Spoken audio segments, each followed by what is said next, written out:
Os pontos de atenção para a estruturação do seu negócio enquanto startup.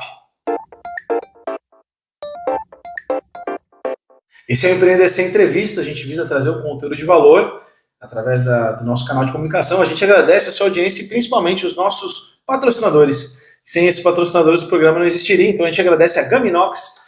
Tudo que você precisar de utensílios para gastronomia na Gaminox, você que é restaurante, você que gosta de cozinhar, eles atendem toda Santa Catarina com distribuição. A loja fica aqui em Blumenau, tenho certeza que você vai se surpreender com o atendimento deles. E a SV Contabilidade, a contabilidade responsável aqui pelo Empreender SC. Muito obrigado a SV pela oportunidade, de estar com a gente aqui. E você que está buscando uma consultoria nessa área contábil, tenho certeza que a SV vai lhe atender muito bem. Hoje a gente está com o Guilherme Sapelli, né, Guilherme? Guilherme Sapelli. Que é especialista, né, Gui, nessa parte jurídica, principalmente da estruturação dos negócios de startup. Obrigado, cara, por vir conversar com a gente. João, eu que agradeço, né? A gente tem uma amizade aí fora dos negócios também. E agradeço o convite, né, cara? Vamos falar um pouquinho aí sobre startups, estruturação. Cara, a ideia é a gente levantar esses pontos, então, de atenção que alguém que está desenvolvendo um novo negócio precisa.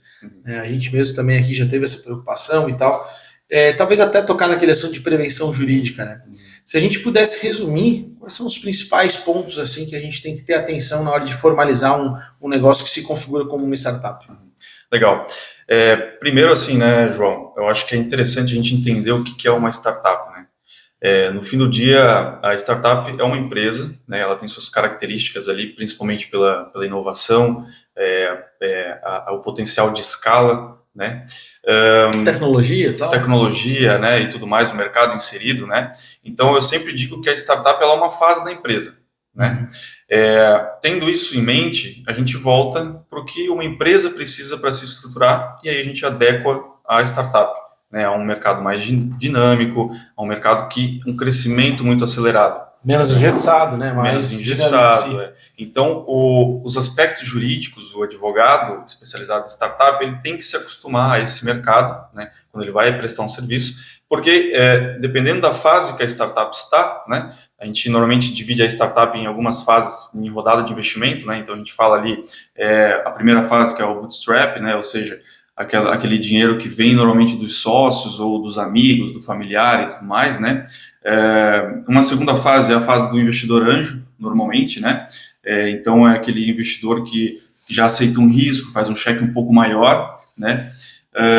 Uma terceira fase que seria a fase de seed, né? Ou em português semente, né? Um cheque um pouco maior, a gente já está falando de talvez fundos de investimento e tudo mais. E aí depois você tem as rodadas A, B e C, aí as rodadas maiores, que já são outros tipos de fundo também, né? Tendo isso em mente, tendo essas fases de investimento da startup em mente, a gente consegue identificar em que fase de estruturação ela está também, né? Então, se eu estou falando hoje de duas pessoas que tiveram uma ideia, estão desenvolvendo hoje um MVP, né, que é o produto mínimo viável, e vão colocar isso no mercado agora, talvez nessa fase eu não tenha uma estruturação jurídica tão grande, né? Eu vou ter ali, no máximo, um alinhamento entre sócios, né? Então, um e-mail entre os sócios, um documento ali, um memorando de entendimento de 1 a 2 páginas no máximo, falando das obrigações, o que eu quero com aquele negócio, quais são as expectativas. Mas a importância de colocar no papel, né? Porque muitas vezes fica assim no verbal, né? Tu faz isso, eu faço aquilo, tá, peraí. E normalmente o verbal ele vai dar problema, né? Às vezes não é por má fé, mas, eu conversei contigo aqui, a gente alinhou um negócio. Pode ser que eu saia daqui e, cara, eu já não esqueci o que eu tô falando, o que eu tinha falado. Mas será que a gente combinou? Aí lá na frente eu te cobro, aí tu diz, tá, mas eu não falei isso. Mas tu falou. Mas eu interpretei de outra maneira, entendeu? Então, nessas fases a gente identifica o que precisa, né? Falando um pouquinho de uma startup que já tem seu MVP, na verdade já achou o seu produto, está validado, já foi para o mercado, né? Nessa fase ela precisa ter um CNPJ, né? Então a gente já indica ali que ela abre o seu CNPJ, né? A empresa ela tem a certidão de nascimento, que a gente chama, né? Que é o contrato social, tá? Então esse contrato social ele já vai ter que estar alinhado ali o mínimo da sociedade, né? Desse alinhamento societário. Só que no contrato social, a gente normalmente não coloca tudo sobre o alinhamento daquela sociedade, né? A gente deixa isso para um acordo de sócios, um acordo de cotistas, tá? Que aí sim a gente vai estipular ali, por exemplo, os entregáveis, as responsabilidades, o controle, né, a governança corporativa, por exemplo, né, por mais que seja uma startup, ela tem que ter isso, né? É muito comum os colaboradores, né, eu chamo um time de desenvolvimento, por exemplo, é muito comum que eu faça um contrato com eles para, em troca do serviço, eu dei uma participação societária, né, atingimento de metas e tudo mais, né. Isso tudo são contratos que a gente vai alinhando, né. Eu tô rindo porque a gente tá vivendo isso, tá ligado? E é muito massa, sabe? A gente perceber que, primeiro, legal ter acesso ao teu conteúdo, a tudo que tu entende, perceber que a gente tá seguindo um caminho que é validado por ti, pelo que tu vem falando. E segundo, porque se torna engraçado, porque a gente se considera uma startup de comunicação, né? Então, é legal, assim, perceber que a gente está indo nessa trajetória, sabe? E aí, são vários até vai render mais pano para manga, já. Vamos trocar uma ideia depois de novo. Tem bastante coisa para conversar, né? Já te falei ali que são várias áreas e aspectos, né? E várias fases também, né? Então, imagina, se a gente está pensando numa startup que já está com um cheque maior de investimento, uma rodada série A, por exemplo, né? É esse cheque que passa de milhões, né? Por exemplo, tá? Imagina a governança corporativa que você tem a responsabilidade daquele cheque na sua mão, né? Você tem um sócio entrando, né, não entrando oficialmente na sociedade, mas através de um contrato de mútuo, por exemplo, só que ele, como ele está investindo na sua sociedade, você tem metas, você tem estruturas que precisam ser cumpridas para que esse fundo, por exemplo, esse investidor, ele fique tranquilo com aquele investimento. Então, você vai ter, por exemplo... até para valorizar o teu passe também, né? Valorizar o que você está fazendo ali, né? Você vai ter, por exemplo, a estrutura de um conselho de administração, né? A gente está falando de uma sociedade maior já, tá? Mas não quer dizer que não seja uma startup, tá? Um conselho de administração, um conselho consultivo, né?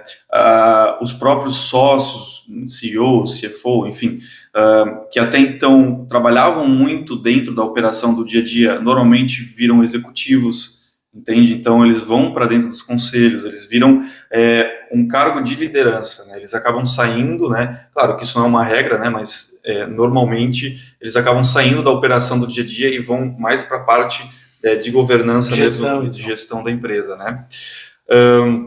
Para sair um pouco do societário, né? A questão do trabalhista, por exemplo, direito do trabalho, né? A gente tem que ter muito em mente que, por que acontece isso, esses contratos com os colaboradores de troca por equity, né? Porque a gente sabe que, num começo, uma startup, ela não tem um dinheiro para fazer um pagamento de um profissional de tecnologia, por exemplo. A gente sabe que um profissional hoje, sênior, júnior, enfim, é um profissional que valorizado e a mão de obra do Brasil para tecnologia é muito boa. Então, várias empresas assediam nossos colaboradores de fora do Brasil, né? Então, em moeda forte, né? Como dólar, euro, etc. Né? Ou seja, esse profissional ganharia aqui em real o que ele pode ganhar em dólar trabalhando de casa, né? Ele não precisa nem sair do Brasil, tá? Sim. Então, o que a gente faz? Esses tipos de contrato que tem vesting envolvido, né? Com opção de compra e tudo mais, são contratos que, primeiro, eles são feitos porque a startup não tem dinheiro para pagar o valor, o passe ali do profissional, e segundo, para a retenção desse profissional dentro da empresa. Então, ele tem ali uma expectativa de virar sócio. Se de fato ele acredita naquele produto, naquele serviço, na startup, e ele realmente vai querer virar sócio daquele negócio, né? E aí você imagina, ter um pedaço. Vamos dar um exemplo aqui. Se aquele colaborador que lá no início da Nubank, por exemplo, ganhou um percentual da empresa, hoje em dia o cara nem se fala o que né, virou aí. No mercado de tecnologia é bem comum isso, bem né? comum. De você ter funcionários que se acabam se tornando sócios. Exatamente. E isso tudo envolve direito do trabalho e direito societário, né? A gente tem que caminhar junto ali, tá? O próprio direito tributário, né? Então, normalmente a área de tecnologia, ela tem algumas especificações para o tributário, né? Vamos começar pelo simples, a questão do regime tributário, né? Ou será que vale a pena ficar no simples ou no lucro real, presumido, né? Tem que estudar isso. Sim. O teu produto ou serviço, ele fica dentro do Brasil, ele é uma plataforma online, é um SaaS, por exemplo, ou ele é uma assinatura, que tipo de modelo de negócio que você tem ali com essa tecnologia? Você faz exportação ou importação de tecnologia? Tributariamente, cara, isso pode fazer uma diferença. Entende? Total. Inclusive, uma diferença, né, quando a gente começa a prestar serviço para a startup, uma diferença tributária de valor que ele vai ter ali naquele momento, que ele pode pagar o serviço jurídico, por exemplo.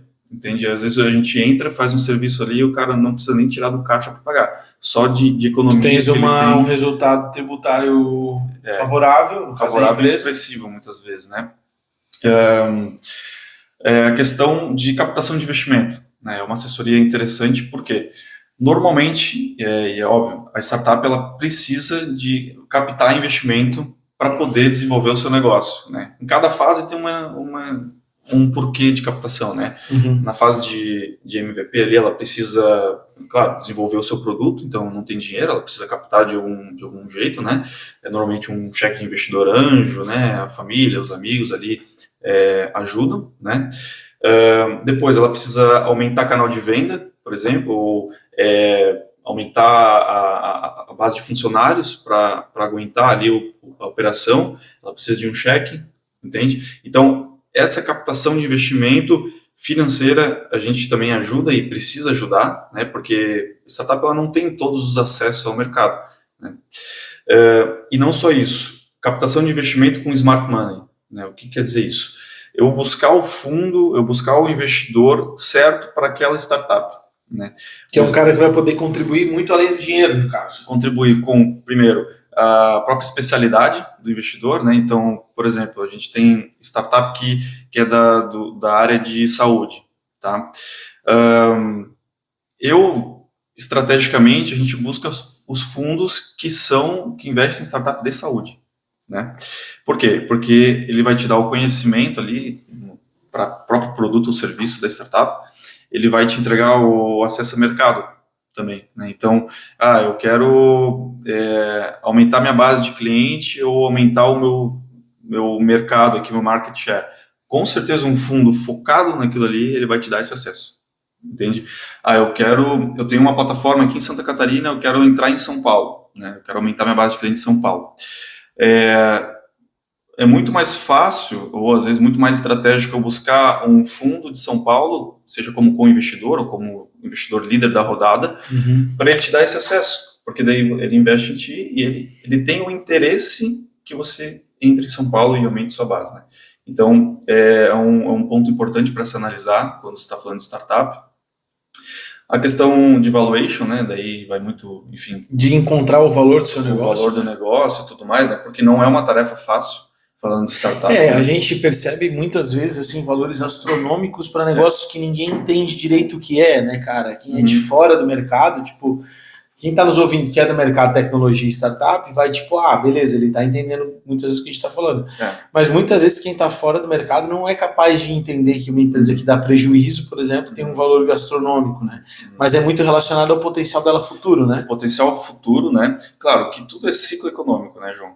A gente está passando por um ciclo econômico agora que não é dos mais fáceis, né?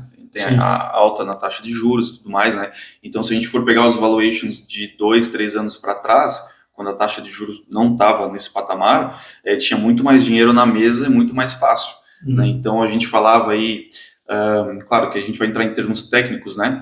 Mas o valor das startups estava, digamos assim, procurando o dobro, né, do que hoje ela consegue captar, né? Então, se eu tinha uma startup lá que valia 20 milhões na época, né? Vou abrir uma rodada agora de investimento, minha startup vale 20 milhões, segundo esses múltiplos, essas métricas que eu estou utilizando aqui agora.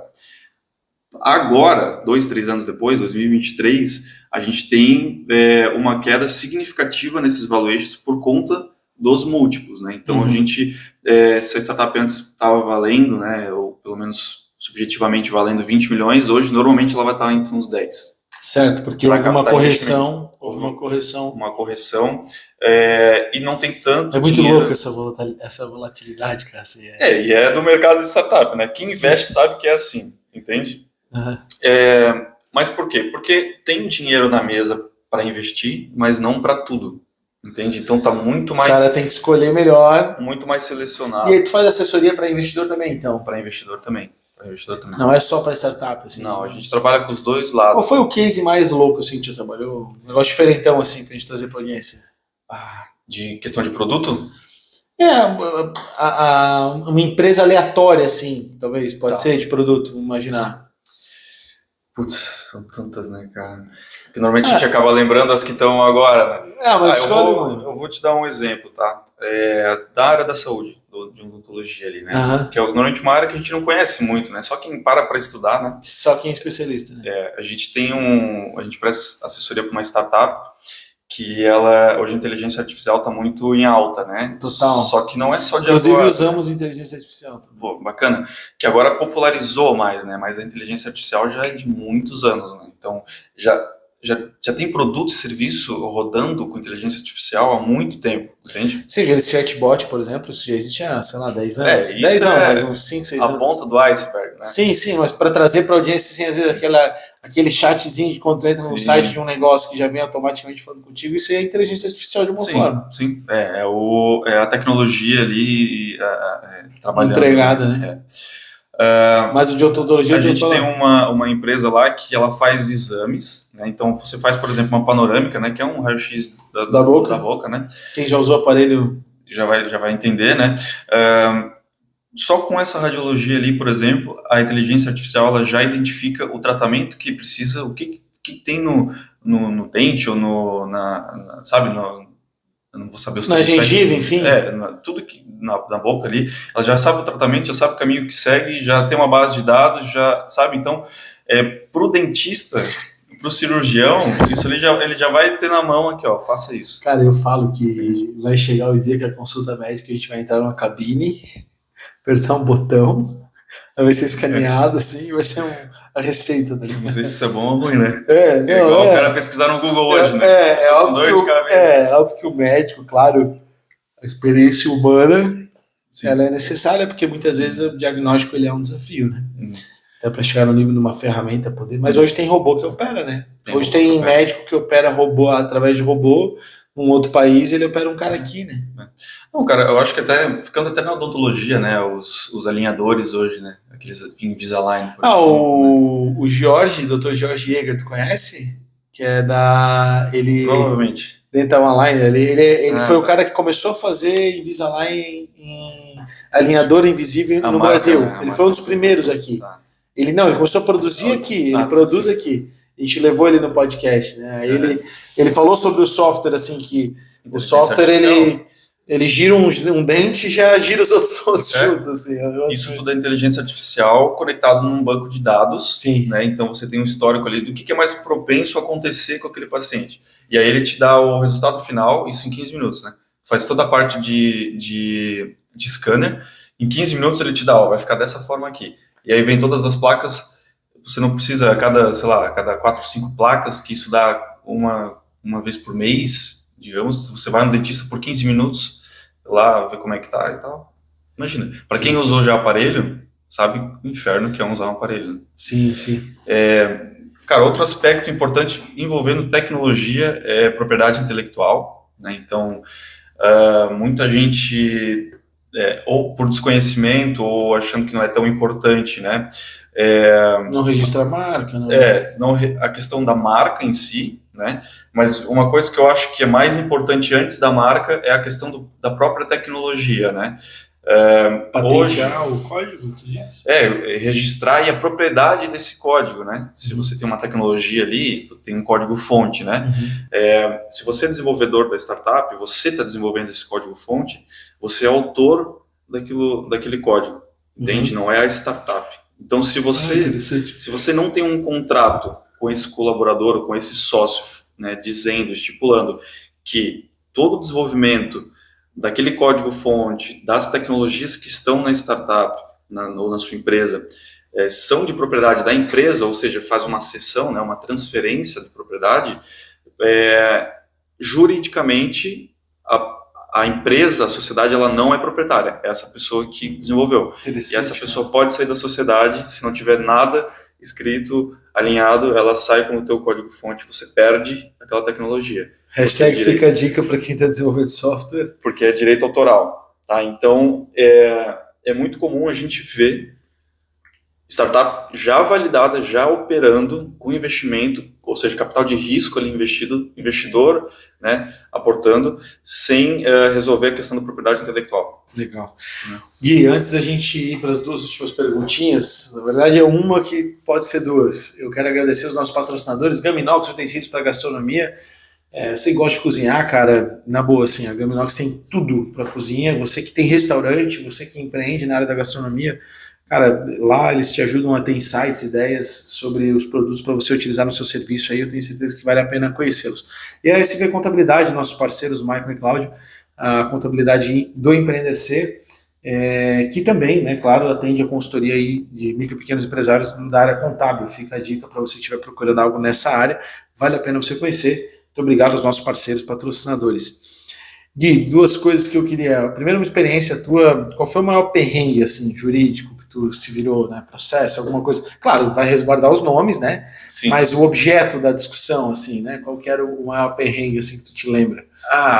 Cara, putz, é que eu já saí do tradicional, já são 7 anos trabalhando. Mas na área de tecnologia mesmo, né? Tá, na área de tecnologia, vamos trazer mais presente, né? Uhum. Mas eu acho que o perrengue o maior que eu passei foi de um cliente de uma fintech, né?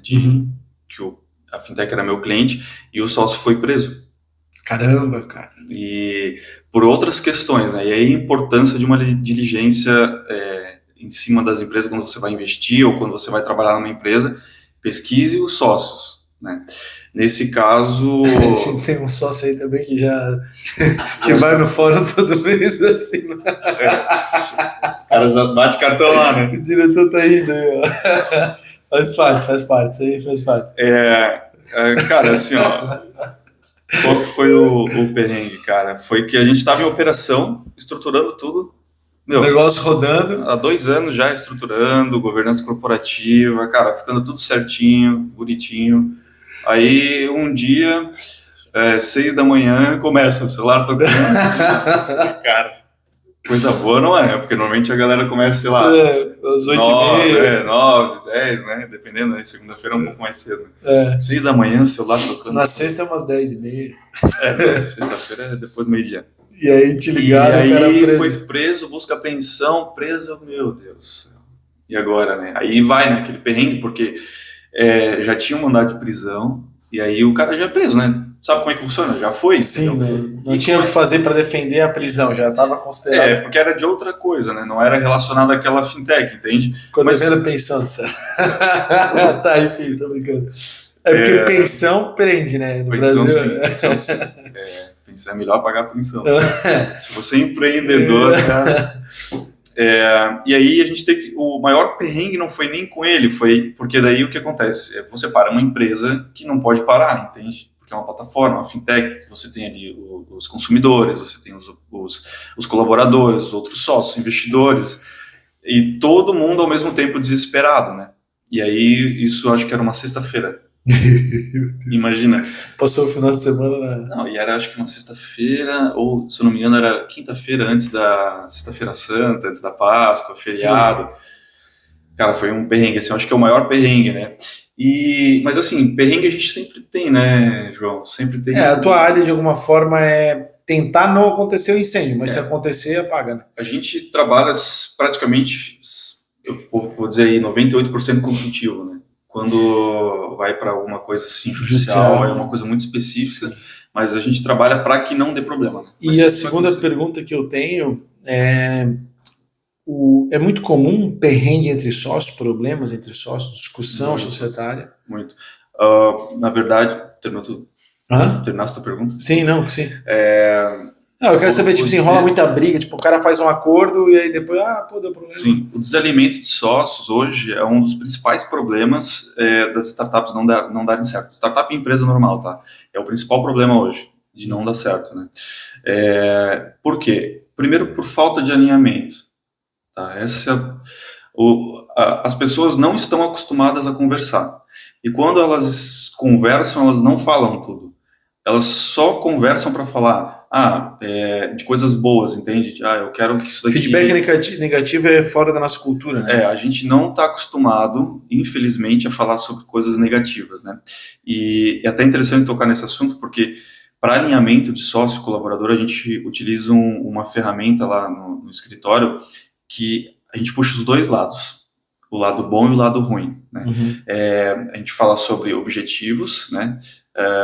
Sobre controle, daí é uma questão mais de governança e tudo mais, né? Sobre princípios e entregas, né? Então, princípios da nossa empresa, né? Que princípios que a gente vai levar, que são dos valores, da nossa missão e tudo mais, né? Mas os princípios pessoais também. Porque tu entende que se o meu princípio pessoal vai contra o que eu estou falando dentro da minha empresa, isso ali não vai sustentar. Porque empresas são pessoas, né? Então eu tenho que conhecer meu sócio, eu tenho que conhecer quais são os teus princípios, as tuas prioridades, né? Expectativas boas e ruins, porque pode dar errado e é mais fácil que dê errado do que certo, né? Só que dar errado não quer dizer que acabou tudo. Só que eu tenho que ter maturidade e alinhamento suficiente para que, se dar errado, o que vai acontecer? A gente vai pivotar esse negócio, ou seja, vamos mudar o modelo de negócio, produto, serviço, ou vamos finalizar a sociedade, todo mundo... Tocamos à frente. É isso aí, né? A gente está bem alinhado. Nós estamos bem alinhados. Sobre comentar sobre o que é bom e ruim, né? A gente tem essa visão. Né? Boa. E a questão das entregas, né, cara? Porque ninguém faz tudo, né? Então, pô, por isso que existem os cargos, né? CEO, CFO, cara de tecnologia. O cara tem que se comprometer a entregar aquilo que ele...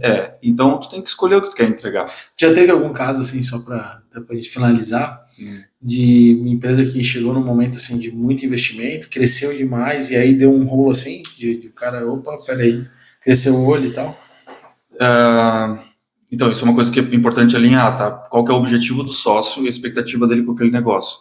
Se o objetivo dele é inflar o valuation, né? Ou, enfim, não quer dizer que não vale aquilo lá, mas sair, tipo assim, minha startup chegou a 10 milhões, eu quero sair, eu quero botar o dinheiro no bolso, ou não, aquilo ali é para aposentadoria do cara, eu quero trabalhar nessa empresa até o final. Isso é importante alinhar, tá?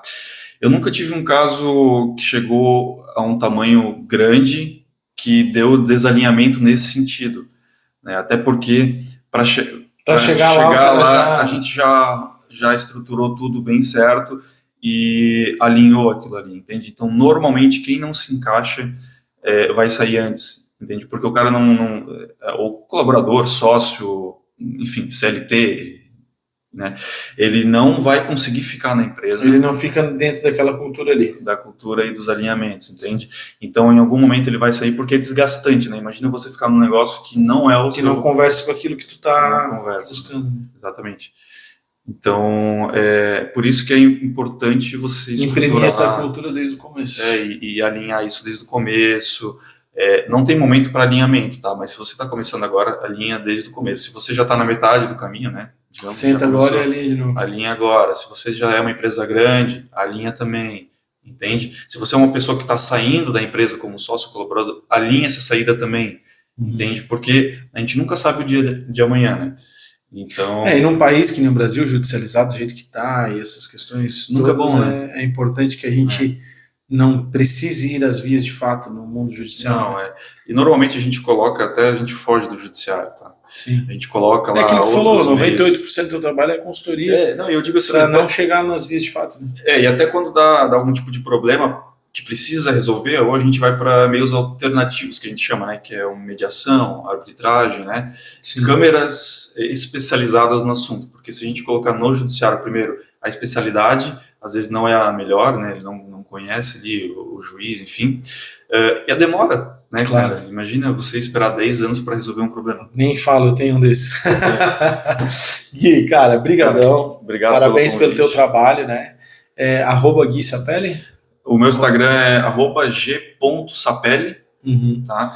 E no meu Instagram vai ter todas as informações. Guilherme Sapelli responde. Ele é advogado, né? A gente nem te qualificou, né? Mas acho que agora entendeu, esqueci disso. É advogado formado e especializado nessa área de tecnologia. Advogado, mentor e conselheiro de startups também, por mentorias e programas. Legal. E tudo mais. Mas meu Instagram tem tudo lá. Se entrar no meu Instagram lá, @g.sapelli, vai ter lá a mentoria. Muito conteúdo também para você que daqui a pouco tem mais dúvidas nessas questões voltadas aí à segurança jurídica do seu negócio, para você iniciar o seu trabalho de startup, tecnologia, enfim, nesse mundo tão dinâmico, né, que é a parte do mundo das startups, né. A você que ficou até aqui, muito obrigado pela sua audiência sempre nessa entrevista. Você que está no YouTube, se inscreve no canal, ativa o sininho para receber as notificações, é muito importante para nós.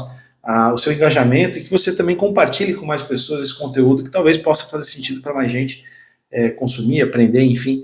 Quem está começando aí com certeza tem bastante coisa boa aqui para ouvir. Você que está nas plataformas de streaming também, deixe seu like, compartilhe com seus amigos. No www.empreendesc.com.br você tem acesso diário a muito conteúdo, notícia e informação acerca do mundo empresarial de Santa Catarina. Obrigado pela sua audiência. Valeu!